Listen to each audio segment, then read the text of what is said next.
All right, y'all, what's going on? It's Combo Breaker 99 back with another video. All right, y'all, so we've been talking about Aaron, Rose, Alexa Grasso, Valentina, Manon. We've been talking about all these other flyweights the past few days and past few weeks now.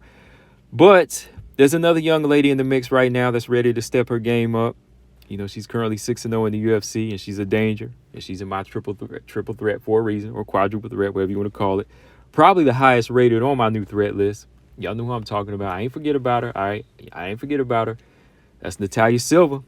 All right, that's still Natalia Silva. You know, she's still the one to look out for next here. And I know Rose and Aaron. You know, they fought their way, you know, to a higher position. And that last fight between Aaron and Rose was supposedly a title eliminator, but we got to still look at Natalia Silva right now. You know, Natalia Silva, she could very much well be in line for a title eliminator or a title shot. We just never know because Natalia Silva, she presents a problem too. Look at her style. You know, she presents a solid problem. I mean, her style to me is like another Manon. You know, I think her style, just like Manon, brings problems to all these other flyweights. I don't care what anybody says. You know, I think the only difference is, of course, is like Manon is size, strength, and her stand up, whereas Natalia Silva is her awkwardness and that surprise element in stand-up game, you know, and just the activity on the feet, just that awkwardness, right? She's like Taekwondo where Manon is more karate. But to me, I still think they both bring like this new element to the flyweight division that a lot of these girls aren't ready for. So Natalia Silva, we definitely got to look at her. You know, we definitely got to keep our eyes on her here because she's in a position like Manon was earlier this year and Aaron. You know, so with that being said, I know with Aaron Blanchfield beating Rose Namajunas and calling out Alexa Grasso, and with Alexa Grasso kind of acknowledging that, and that could possibly be a fight that happens, you know, we have to ask that question: who's Natalia Silva's next opponent going to be then? You know, Natalia Silva, she's already 2 months out of her last fight against Jessica Andrade, and I know she's hungry.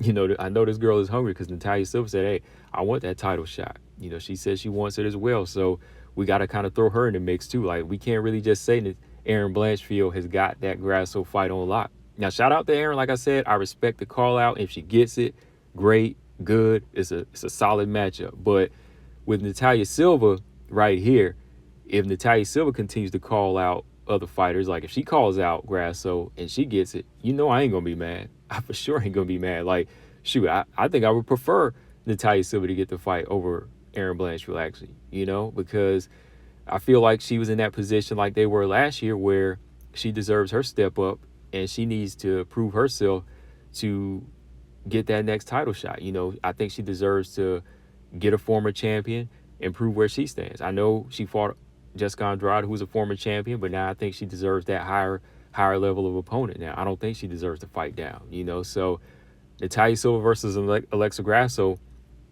that was a fight I actually called for, you know, before this one. You know, I wanted to see that matchup because y'all know who I wanted to see Aaron fight. You know who I wanted to see Aaron fight anyways.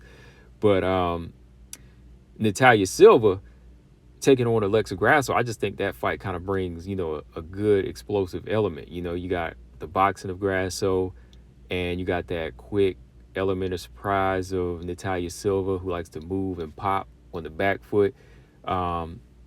And then you just have that surprise takedown from Natalia Silva that comes in, that type of offense that comes in from her that you just never know when it's going to hit. Like, how will Grasso handle that? You know, will Grasso's jiu-jitsu fare well if she gets taken down by Natalia Silva? So just something I want to see. You know, that's just a fight I want to see because, you know, we already saw Aaron fight to the high level and lose to Manon.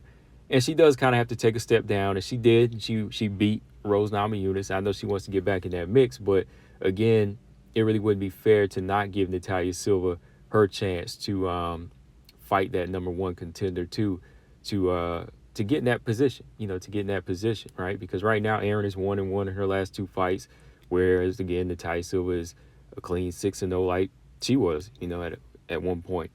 So yeah, that's still a fight I would like to see. You know, that's still a fight I would like to see. But if it doesn't happen, and they do give Aaron Grasso, then we know what the other fight has to be. Then, right?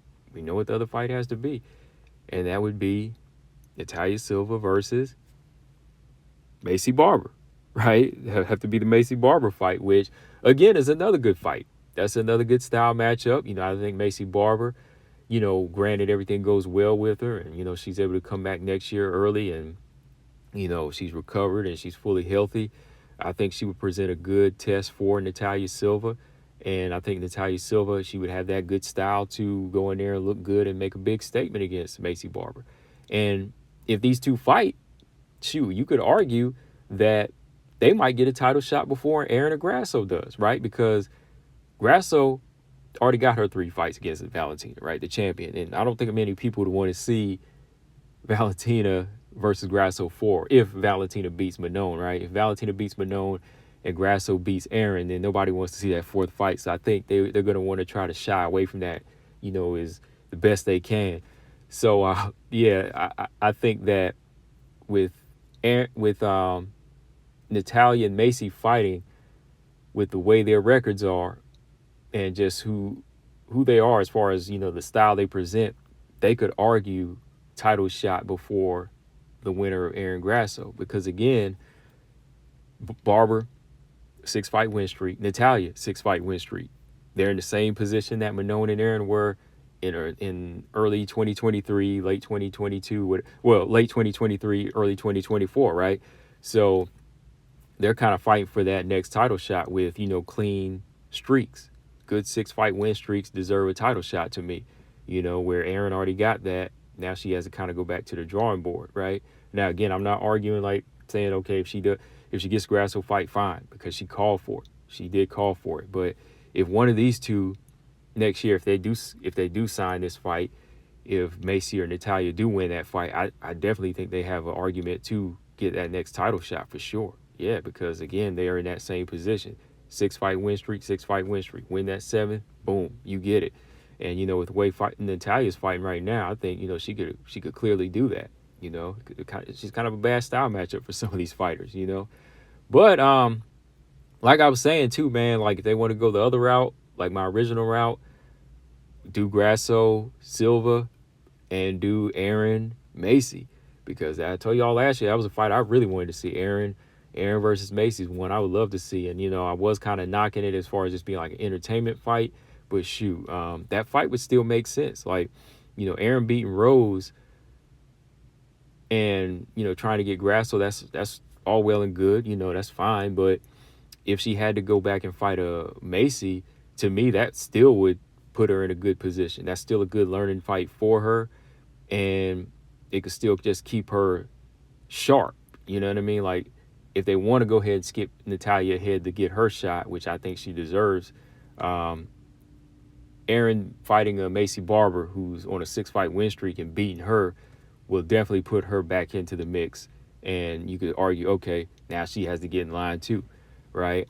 It's just crazy right now. However you want to mix up flyweight, you're still going to get good fights. But yeah, those would be the two that I want to see, is Grasso versus Silva and Aaron versus Maycee. But my whole point to this one is, hey, we can't count on Natalia Silva. She's got a nice win streak right now. And the only way, she's going to get better is if they give her these bigger fights. If they go ahead and give her these bigger fights. Because some people argue and say, oh, she's not knocking people out. Oh, she didn't knock Andrade out. She fought Andrade well, though. Like, she neutralized Andrade. She handled Andrade's power, her strength, and just overall skill set. She was able to handle it, and stay in the fight. A lot of unnecessary movement sometimes that was kind of wearing her down, which is something she would have to be weary of in 5-round fights. But other than that, I think she's ready to be challenged, man. She's got to be challenged for a title eliminator here at some point. Everybody else has already got there, so let her get hers. Rose, she lost her chance. Aaron's had her chance against Manon, and she's kind of fighting her way back into the mix. Grasso, she just lost the belt. So let's get a fresh face in there for 2025, right? That's just my argument, However it moves, we can't really have any bad fights because it's flyweight right now. But for me to be fair, if I want that fresh face in there, it would have to be Natalia to get a title eliminator to take on the winner of Valentina versus Manon. And that's how I see it. So however you guys want to mix it up, let me know in the comment section what y'all think. But yeah, Natalia Silva definitely makes a good argument just off a resume alone. Already put in the hard work like Aaron and Manon did. So let her get her 7th fight to see where she stands. What do y'all think, guys? Combo Breaker 99. I'm out. Subscribe. Peace.